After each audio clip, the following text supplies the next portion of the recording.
Okay, պետք է լինել տղամարդ եւ կապել փողկապ, որ ոնց է նույն բանը ասես, ավելի պակաս խոցելի դառնա, որովհետեւ իմ տպավորությունն որ խաղաղության օրակարգն է թիրախի տակ, միշտեր չէ, իմ սանրվածքն էր թիրախի, իմ սերն էր թիրախի տակ։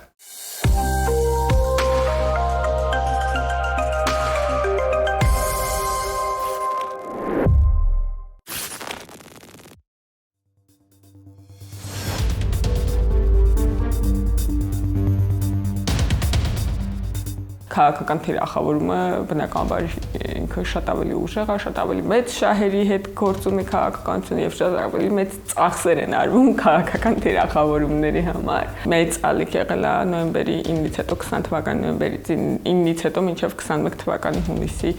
20-ը պատերազմի եւ ընտրության միջև եղած հատվածում եւ թե մեր համարները տարածելու, թե մեր լուսանկարները տարածելու կանանց հատկապես եւ երկրորդ շատ մեծ ալիքը եղել է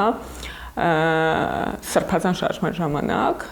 կանանց նկատմամբ կոնկրետ ընդգծված է եղել տարբերությունը։ Իսկ տղամարդկանց համարները WhatsApp-ների դժվար էր գտնել։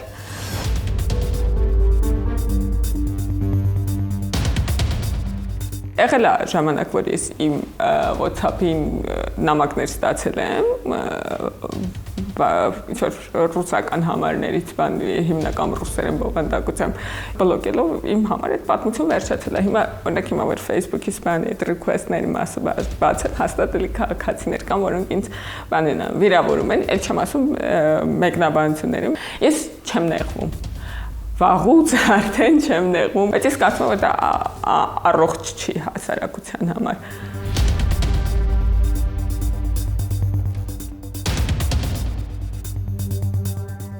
Հարց եմ տվել զեկուցողին եւ առաջին արձագանքը YouTube-ում դրա ներքո որ կար, ինձ ասում էին դու գնա լվացք արա։ Եվ դա ինձ ահավոր խոցել էր, ոչ թե քո հարցի, քո բովանդակության, քո հրապարակային գործունեության գնահատականն է, այլ տնկալումը, որ կանայք պետք է լվացք անեն։ Դե բնականաբար սա ներվածքիս մասին էր խոսակցությունը, ձայնիս մասին էր, դեմքիս միմիկաների մասին էր։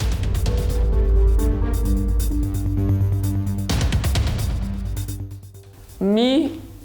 փորձեք նմանվել տղամարդկանց։ Սա մի բան է, որը անդադար կին հանրային գործիչների, մանավանդ կին քաղաքական գործիչների հետ տեղի է ունենում։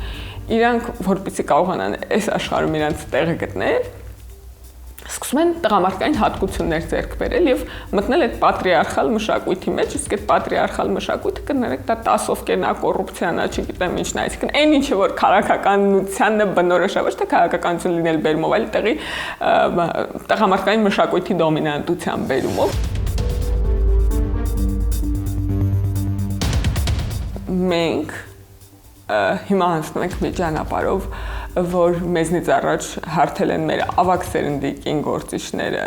եւ դուք գալու եք այն ճանապարհով անցնեք, որտեղով մենք ենք անցել, եւ դա ճանապարհը բացելու ձեր կրտսեր սերնդի կին գործիչների համար եւ այստեղ ավելի կարեւոր միգուցե ֆունկցիա, քան միմյանց համար ճանապարհ բացելը դժվար կլինի գտնել։